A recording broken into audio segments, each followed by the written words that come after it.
pétard. Mais il faut sortir les saucisses. Ce soir, Fessal est un peu sur les charbons ardents. L'heure du barbecue approche.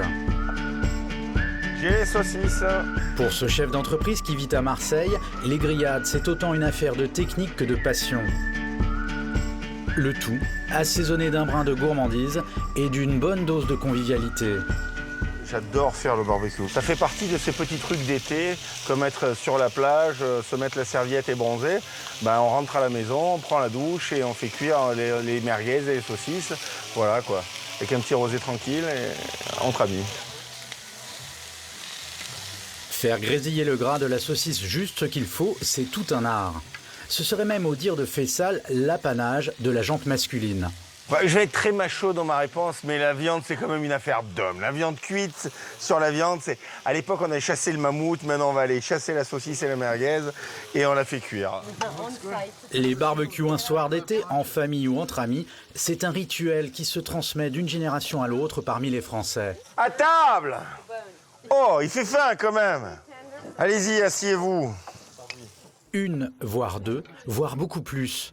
Ouh là là, elle a l'air top, hein. Bon appétit! Merci. On cède sans remords à la tentation. Mais il n'y a pas que dans le Midi que l'on apprécie les merguez parties. Nous voici à l'autre bout de la France, à Dunkerque. Sur la plage, c'est l'heure des parties de volley-ball et des baignades un peu fraîches. Enfin, pas pour tout le monde. Elle est froide. Et puis, il y a très peu d'eau. Il faut aller à 1 kilomètre pour pouvoir faire un mouvement. À 85 ans, Odette Garcia se garde bien de tremper un orteil dans la Manche. Il faut dire qu'elle a autre chose à faire. Entretenir sa popularité, par exemple. Car Odette est une célébrité locale. Comment ça va? Tu vas bien? Promène-toi bien. Oh, tu t'arrêtes plus, hein. Ah ben, qu'est-ce que tu veux? Si je rencontre des clients, je suis bien obligée. Escortée par son petit-fils, elle ne passe pas inaperçue sur le front de mer. Oui. Odette, c'est la reine de la merguez au pays des ch'tis. Voici son univers, cette boucherie-charcuterie dans le centre-ville de Dunkerque. Sa réputation s'étend bien au-delà du Pas-de-Calais. Bonjour tout le monde. Entre la merguez et Odette, c'est une longue histoire. Bon week-end, bon appétit. Il y a beaucoup de soleil dans la merguez Garcia. Il y en a autant que dans mon cœur, et Dieu sait s'il y en a. Avec ses clients, c'est aussi une affaire qui dure. Vous avez votre carte de fidélité, ça y est? Ah oui, oui. Il n'y a qu'à vous que je suis fidèle. C'est beau ça, c'est magnifique. Bon marché, facile à préparer, merguez ou chipolata, chacune a ses adeptes. En France, chaque année, il s'en vend 200 000 tonnes. Il y a celle qu'on avale au coin de la rue, celle qu'on achète bien enveloppée dans du papier chez son boucher de quartier, et puis celle vendue en grande surface. De quoi ces saucisses à griller sont-elles composées? Connaît-on la provenance des viandes utilisées? La réglementation impose-t-elle une traçabilité? Des artisans bouchers aux fabricants industriels, nous avons suivi la chaîne de fabrication. Enquête sur les reines de nos barbecues, les saucisses à griller.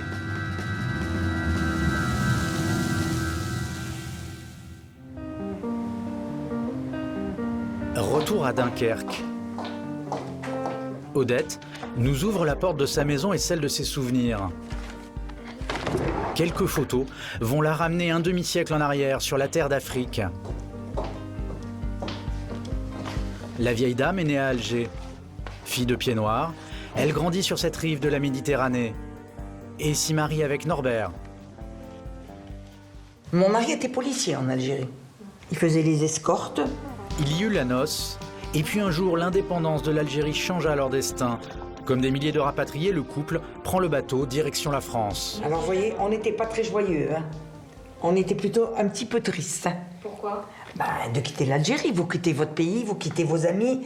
C'est la dispersion de tout le monde. Le couple pose ses valises à Dunkerque. Mais entre harengs fumés et chicons, l'acclimatation culinaire est rude. Je disais, Norbert, on ne peut pas manger ça, c'est pas possible. Est-ce que tu pourrais me faire de la saucisse comme faisait ton oncle, comme tu faisais à la maison, comme il faisait chez moi? Ben oui, je vais essayer. Et puis, mes amis pieds noirs venaient, je leur faisais cuire, ils me disaient, mais où est-ce que tu trouves tout ça? Ben c'est nous qui le faisons. Ah non, c'est trop bon, il faut que tu montes quelque chose. Norbert troque son casque de motard contre une toque de boucher. En 1964, la première merguez fait son apparition au pays ch'ti. Pour Odette, c'est une sorte de cordon ombilical qui la relie à sa terre natale. Aujourd'hui, elle reçoit ses petits-enfants à déjeuner. Tiens Nicolas, si t'as trop de flammes... Que ça va être bon, tout ça. Et devinez quel est le menu? Aujourd'hui, Norbert est décédé et Odette a pris sa retraite. Ses deux petits-fils, Nicolas et Julien, ont repris l'affaire. Et bon sang ne saurait mentir. Par exemple, à l'école, moi, quand je disais quand je serai grand, je voudrais faire des merguez ou des choses comme ça, c'est vrai qu'on se moquait un petit peu de moi, quoi, parce que on peut dire que c'est pas un métier qui fait rêver ou ça fait pas rêver, quoi, de vendre des merguez, mais moi, je suis très heureux comme ça et je me voyais pas faire autre chose, quoi, si vous voulez. Désormais, les amis de Julien ne se moquent plus de sa vocation. Sa boucherie vend 1,5 million de merguez par an et réalise un chiffre d'affaires de 2,5 millions d'euros. Au quotidien, c'est lui qui dirige l'atelier de production. Bonjour. La fabrication se fait dans ce laboratoire ultramoderne. Une dizaine de personnes y travaillent. Alors, vous en êtes où? La véritable merguez ne tolère aucune excentricité. Originaire du Maghreb, elle se compose exclusivement de bœuf et de mouton. Ces quartiers de viande sont achetés à des éleveurs locaux. Alors là, c'est des flanchés, des avants de bœuf. On rajoute pas de gras étant donné qu'on sélectionne des viandes justement où il y a la proportion idéale pour nos merguez. Le tout est ensuite passé au hachoir. Mais le petit côté épicé de la merguez, d'où vient-il? Alors, je vais vous faire voir. C'est un petit peu la caverne d'Ali Baba. Dans ces bacs, du paprika, du piment, de la coriandre. Et puis un peu plus loin, dans ce sachet, une poudre en apparence banale. C'est en fait l'arme secrète de la famille Garcia. Alors c'est un mélange d'épices qui sent très bon. Des épices dosées minutieusement, dans le plus grand secret. Pour éviter toute fuite, seuls les patrons connaissent la formule. Même les employés, ils savent pas ce qu'il y a. Ah non, mais c'est confidentiel, vous comprenez forcément que ça suscite un petit peu des envies et on a beaucoup envie de nous copier, donc voilà, on garde forcément bien garder notre recette, quoi. Il fallait quelque chose pour le poser, Lionel. Toutes ces épices sont ensuite ajoutées à la viande hachée.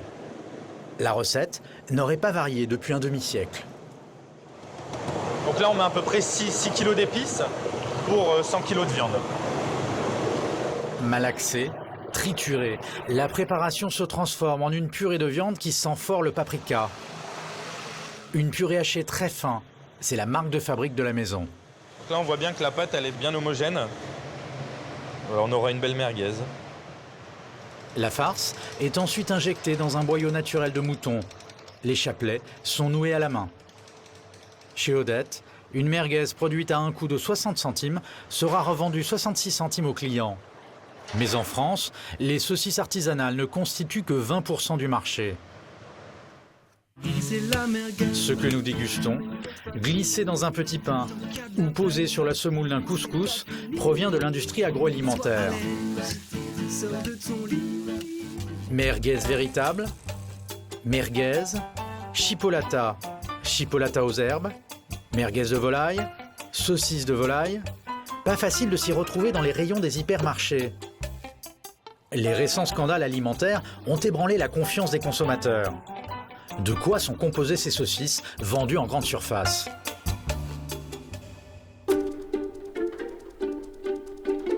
Pour pénétrer dans les cuisines d'un industriel, il faut retourner à Marseille. Seule la société Locès a accepté de nous ouvrir ses portes. Il est 5 heures du matin et les ouvriers sont déjà à leur poste. L'usine est spécialisée dans les produits de charcuterie. Ses produits phares, lorsque l'été approche, ce sont les saucisses. Leurs ventes ont augmenté en France de 20% en 2 ans. Aujourd'hui, le beau temps est au rendez-vous. Les vacanciers vont allumer leur barbecue. Alors, l'usine prévoit de produire 1,5 tonne de saucisses à griller dans la journée. Météo, mais aussi budget vacances serré, merguez et chipolata occupent désormais une place de choix dans l'assiette des Français. C'est vrai que les gens ont réduit littéralement leur budget alimentaire. Quand on achète 30 saucisses, ça va nous coûter peut-être 15 €. Quand on va acheter 10 côtelettes d'agneau et 4 ou 5 steaks à faire griller, ça va coûter 30 €. Donc ça coûte 2 fois moins cher. Comment fait-on pour produire des saucisses à moins de 6 € le kilo, presque 2 fois moins cher qu'en boucherie artisanale? Christine Lequès, la responsable de production, nous guide à travers la chaîne de fabrication. Voilà, on va attaquer la merguez. Ici, les viandes sont achetées à des éleveurs de la région. Mais la recette de la merguez 100% bœuf et mouton peut être adaptée. Bonjour Thierry, vous avez tout préparé donc? Alors ça c'est la moitié bœuf, moitié gras de bœuf. Alors gorge de porc, épaule de porc. Dans une merguez, rien n'interdit de mettre des morceaux moins onéreux que du bœuf ou du mouton. Dans une merguez, on peut mettre donc tout ce qu'on veut, du porc, du bœuf, du cheval, de l'âne, du moment qu'on le met sur l'étiquette, dans la désignation. Donc merguez, porc et bœuf. Quelques mètres plus loin sont travaillées des viandes grasses, elles aussi moins coûteuses. Le résultat se voit à la sortie du hachoir. Une fois broyée, la viande est quasiment blanche à cause du gras. Mais selon la responsable, cela ne nuirait pas à la qualité du produit. Le gras dans la merguez souvent apporte le côté moelleux et la tendreté, sinon ça serait vraiment trop sec, ça ne mettrait que du maigre d'agneau ou du maigre de bœuf. On peut pas faire de saucisse light en fait. Non, on ne peut pas faire de saucisse light. Puis arrive la phase des épices. Elles aromatisent le mélange de viande, mais servent aussi de colorant. Notamment pour la préparation des chipolatas qui se doivent d'avoir une jolie couleur rose vif.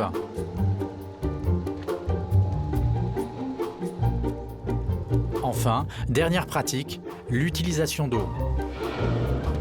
Les fabricants gagneraient ainsi entre 5 et 20% de poids supplémentaire. Il n'y a rien de frauduleux à rajouter de l'eau, à condition que ce soit clairement indiqué sur l'étiquette de l'emballage, comme le fait la société Lequès.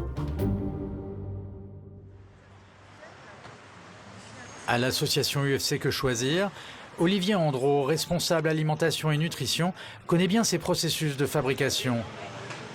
Il a supervisé une étude sur la qualité des merguez et chipolatas vendus en grande surface. Certains résultats lui restent quelque peu sur l'estomac. Le pire, c'est certainement ce produit où on a seulement 52% de viande. C'est-à-dire que tout le reste, presque la moitié, c'est du gras, de l'eau, des additifs. Même si ces pratiques sont réglementairement autorisées, c'est en fait une baisse de qualité par rapport à ce que le consommateur est en droit d'exiger. Du gras, de l'eau, des colorants, on trouve de tout dans la merguez. Mais il y a plus inquiétant. Il faut savoir qu'avec la viande, dès lors qu'elle est hachée, elle est beaucoup plus susceptible d'être contaminée par les bactéries. Donc c'est pour ça que c'est probablement un produit qu'il faut contrôler d'un peu plus près que d'autres produits qui sont plus stables du point de vue microbiologique. Et c'est le cas? Il y a plus de contrôle sur les merguez que sur d'autres produits? Eh bien malheureusement, le scandale de la viande de cheval a montré qu'il y a un problème au niveau des contrôles officiels, tout simplement parce que depuis de nombreuses années, il y a une diminution régulière des services de contrôle et moins de contrôleurs, ça veut nécessairement dire moins de contrôle officiel. Nous avons suivi l'une de ces équipes de contrôleurs. Ces 3 hommes en noir ont choisi d'inspecter un hypermarché en région parisienne. Bonjour. Ils appartiennent à la direction départementale de la protection des populations. Ils se présentent au rayon boucherie. Si vous avez un suivi des températures, vous voulez conserver derrière, ça vous embête d'aller me le chercher? Les saucisses doivent être conservées entre 0 et 4 degrés. Une crevée température, j'ai vu que c'était OK. Ouais, c'est bon, je me permets de... Chambre froide, vitrine. En cas de négligence, si la température remonte, les consommateurs risquent une intoxication alimentaire. Le responsable du rayon boucherie de cet hypermarché respecte ses obligations. Après une demi-heure de contrôle, les agents repartent. Merci. Merci. Bonne journée. Merci à vous aussi. Dans l'après-midi, les agents de contrôle se rendent quelques kilomètres plus loin chez un artisan boucher qui fabrique ses propres saucisses. Bonjour. Vous êtes venu comme ça au hasard ou... C'est ça. Voilà, exactement. C'est inopinée. Contrôle inopiné. Les pots, qui contiennent les épices sont vérifiés. Ça, c'est pour le chipot, mais ça... Pour les chipots. D'accord. Pour la merguez, c'est ça. Vous utilisez uniquement ce type d'épices? Voilà. C'est une question, hein, je voudrais savoir. Puis les contrôleurs s'intéressent à la machine à fabriquer les saucisses. À l'intérieur, de la viande Vous hachée. étiez en train de les faire, d'accord. Voilà. Elles sont depuis combien de temps? Je vais juste prendre la température. Normalement, ça doit être réfrigéré. Ouais, mais là, c'est vite fait. La température dépasse de 9 degrés la norme imposée. Benoît? Et que c'est quand même monté à 13 degrés. Hein, donc, T'es en train de le faire. Hein. Le boucher explique qu'il était sur le point d'utiliser la viande. L'inspecteur reste sceptique. C'est monté à 13 degrés. Je vais contrôler la température de votre frigo. Boucherie et frigo vont être passés au peigne fin. Donc là, Là, la température est conforme. Le problème, c'est pour les chipolatas, la température n'est pas conforme pour la préparation. Vous devez maîtriser la température, en fait. Tout au long de la fabrication, entre le produit initial, la fabrication et la mise en vente. Il ne faut pas qu'il y ait de rupture de chaîne du froid. Là, il y a manifestement une rupture de chaîne du froid. À 13 degrés, vous avez des bactéries comme la listeria qui se développent. Ah bah, je vous conseille. On va le mettre à la poubelle. Voilà. Les 12 kilos de viande hachée vont finir à la poubelle. Face à notre caméra, le boucher fait amende honorable. vous acceptez les contrôles comme ça quand ils... Bien sûr, on est obligé de toute façon. On est obligé d'accepter les contrôles. Le consommateur doit savoir ce qu'il mange. C'est tout à fait normal. C'est la première fois que le responsable du magasin est pris en faute. Les contrôleurs lui font grâce d'une amende. Une fois sur deux, lors de leur visite dans les commerces, les inspecteurs relèvent des infractions. Mais il arrive que certains passent entre les mailles du filet. Il y a quelques mois à Marseille, un procès a défrayé la chronique. Ils vendaient de la viande avariée, nettoyée à l'acide. Devant les juges, 8 bouchers et un vendeur de produits chimiques. Ils sont accusés d'avoir traité des saucisses avec des produits interdits afin de raviver la couleur rouge de la viande avariée. Les merguez étaient requinquées à l'acide. L'avocat d'une des parties civiles que nous avons contacté va nous donner plus de précisions. Ces bouchers, en utilisant ces produits, en les mélangeant à leurs merguez ou à leurs boulettes, eh ben, ça leur permettait de les vendre facilement une semaine de plus. Et c'était indétectable pour les clients qui achetaient ces merguez? C'est complètement indétectable et c'est là où la tromperie est facile parce que quand on va acheter des merguez, un consommateur lambda se dit plus elle est rouge et plus elle est de qualité. Quand on connaît maintenant ce genre de procédé, moi je vous avoue que quand je vois des merguez bien rouges, ça m'interpelle. Cette tromperie aurait duré pendant plus de 5 ans. Jusqu'à ce que l'épouse du vendeur de produits chimiques ne dénonce ce dernier lors de son divorce. Les gendarmes ont enquêté à Marseille, mais aussi quelques kilomètres plus loin à Martigues. 2 bouchers du centre-ville, confondus par des écoutes téléphoniques, sont à leur tour impliqués dans ce réseau. Quand ils ont eu vent de l'affaire, les bénévoles d'une association de consommateurs se sont constitués partie civile. Nous, quand on a entendu parler de ça, on ne savait pas si c'était une plaisanterie ou la réalité. Il s'est avéré malheureusement que c'était la réalité. On a tendance à dire je vais chez mon boucher du coin parce que je lui fais confiance. Bon, si on va chez le boucher du coin et qu'on se retrouve avec des produits qui ont été lessivés au sulfite, la confiance, elle en prend un coup dans l'aile. Chez certains bouchers, les doses d'acide retrouvées dans les chipolatas dépassaient de plus de 100 fois le seuil de dangerosité. Pour faire un profit, pour vendre toute leur viande, il y avait une volonté de tromper et de mettre en danger la vie. Certains clients ont-ils été intoxiqués? Les expertises n'ont pas pu le démontrer. Seul le vendeur de produits chimiques a été condamné à de la prison ferme. Les bouchers ont écopé de 18 mois avec sursis et de 10 000 € d'amende.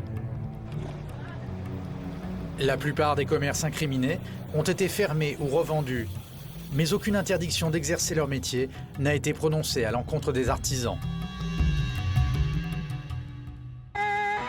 Il y a la merguez populaire et il y a la merguez branchée, voire luxueuse. Nous sommes à quelques pas du vieux port de Marseille.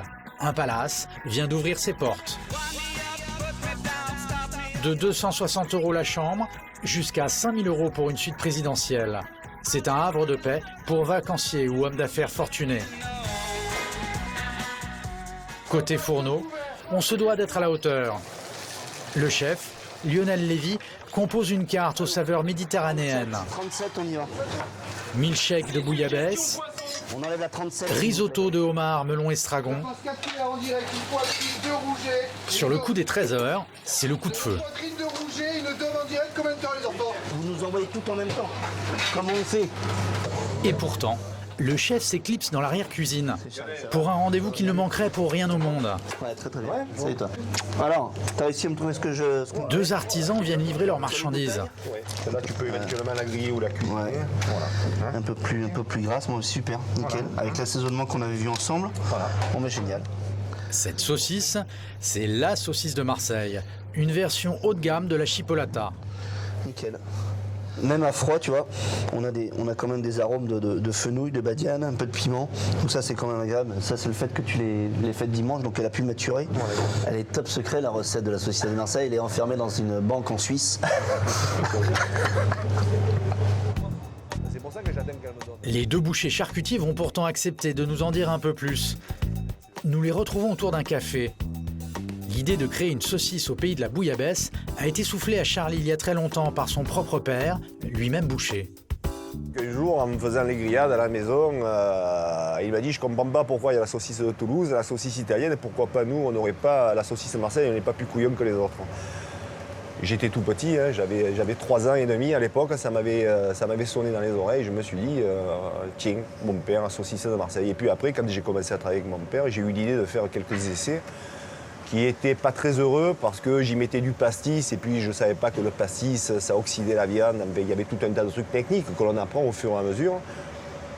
Et connaissant Marcel depuis longue date et sachant que c'était un bon charcutier, je me suis rapproché de lui et j'ai dit Marcel, j'ai dit cette saucisse, j'ai dit il faut qu'on la réalise ensemble, j'ai dit parce que Marseille, il faut qu'elle ait une saucisse. Voilà, tout simplement. Et il m'a dit Charlie, tu as raison, on va aller plus loin dans la recherche. Allez, on y va. Allez. Pendant de longs mois, les deux hommes ont testé divers mélanges. La recette idéale a finalement été trouvée il y a 2 ans et la marque Saucisse de Marseille déposée. Allez, merci, bye bye. Charlie et Marcel en ont l'exclusivité. L'atelier de fabrication de Charlie est situé au sous-sol de sa boucherie. Allez, on va se mettre en place. Bonjour les jeunes. Pendant l'été, Charlie fabrique une centaine de kilos de saucisses de Marseille par semaine. Il nous amène dans son frigo pour nous montrer les morceaux de viande qu'il utilise. Des morceaux qu'il achète aux éleveurs de la région. C'est ce qu'il appelle de la viande propre. Qu'est-ce que vous appelez de la viande sale? Les produits sales, ce sont les produits comme ça que l'on destine pour les chiens et que l'on offre aux clients. Est-ce que des gens utilisent ce genre de produits pour faire des merguez ou des saucisses? Malheureusement, oui. Malheureusement. Pour les saucisses de Marseille, rien que du porc. Méticuleusement tranché pour en retirer les nerfs et les cartilages. Dans le hachoir, le porc est débité en gros morceaux, afin que les clients distinguent aussi bien le gras que la viande. Et ce qui donne à cette saucisse son goût particulier, son goût marseillais, ce sont encore une fois les épices. En particulier l'anis étoilé, une petite saveur de pastis à la pagnole. On ajoute ensuite un peu d'eau avec du vin blanc pour humidifier la préparation. 6% maximum, soit 2 fois moins que dans les saucisses industrielles. Alors il y a une chose très importante, c'est de toujours goûter le produit avant de le pousser. On peut faire une erreur, ça arrive à tout le monde.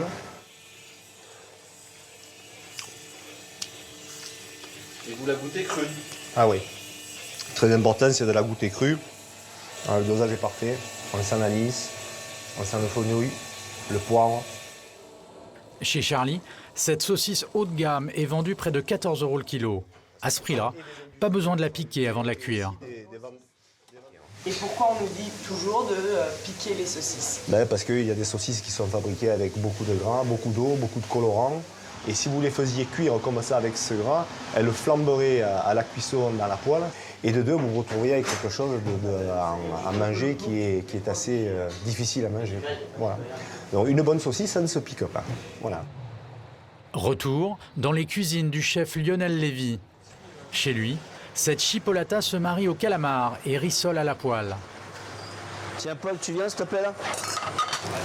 Alors pas trop de matière grasse, comme un gris quoi, comme un gris au au barbecue. Là, on va la laisser cuire tout doucement. Je retourne le calamar. Calamar grillé, petits pois, pignons de pain, des olives, de la tomate, des asperges. Une recette un peu plus difficile qu'une simple grillade sur le barbecue du jardin. 3 à la 37. Cette assiette entre terre et mer est proposée à 30 € aux clients.